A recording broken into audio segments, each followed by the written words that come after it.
সমস্যাটা হচ্ছে যে আপনি প্রেসার কুকারে রান্না করছেন, এখন আপনার বারবার প্রেসার কুকারের হুইসেলটা আপনাকে বিরক্ত করছে। এখন আহাম্মক যে সে কি করবে, এই বাষ্প বেরোনোর যে পথটা আছে সেটাকে সিলগালা করে দিবে। এরা তাই করেছে, সংবিধানে সিলগালা করে দিয়েছে, 53টা সিলগালা করে দিয়েছে। এখন কি হবে? এখন তো ফেটে যাবে। আমাদের সংবিধানকে নিয়ে এত খেলা হয়েছে। এখন একটা মানুষ 18 বছরে সাবালক হয়।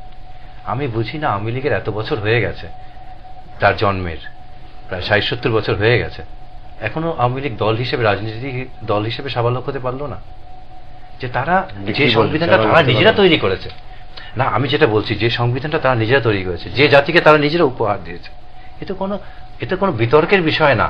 আমরা তাদের মাধ্যমে, বঙ্গবন্ধুর মাধ্যমে আমরা স্বাধীনতা পেয়েছি, বঙ্গবন্ধুর মাধ্যমে এই সংবিধানকে পেয়েছি। এই সংবিধানের পবিত্রতা আমরা তার নামের সাথে যুক্ত হয়। একে কিন্তু বঙ্গবন্ধুই 74 সনে ধ্বংস করলেন 4th সংশোধনী করে, এবং একই প্রক্রিয়ায় 15th সংশোধনী করে বর্তমান প্রধানমন্ত্রী এটাকে একক ইচ্ছায় এটাকে ধ্বংস করলেন। এখন সমস্যাটা কি এটা স্বীকার করেন না যে ব্যক্তির ইচ্ছাই হচ্ছে গণতন্ত্র? এই মুহূর্তে তো ব্যক্তির ইচ্ছায় গণতন্ত্র, মানে আমাদের দেশে তো অবশ্যই গণতন্ত্র। আমি স্বীকার করি, ব্যক্তির ইচ্ছা চলছে, কারণ সাংবিধানিক। আপনার দুজনের কাছে আসছে, এটা প্রশ্ন নেব। হ্যালো হ্যালো, আসসালামু আলাইকুম। ওয়ালাইকুম আসসালাম। হ্যাঁ আমাদের, আমি খন্দকার জিল্লুর রহমান।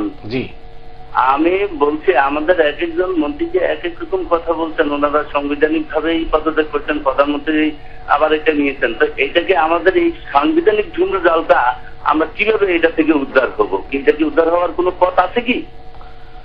অনেক ধন্যবাদ আপনাকে। দর্শক মন্ডলী, এই প্রশ্নের জবাব আমরা প্রফেসর দিলারা চৌধুরী ও ডক্টর তুহির মালিকের কাছে শুনবো ছোট্ট একটা বিরতির পর। বিরতি যাচ্ছি, ফিরছি খুব দ্রুত আমাদের সঙ্গে।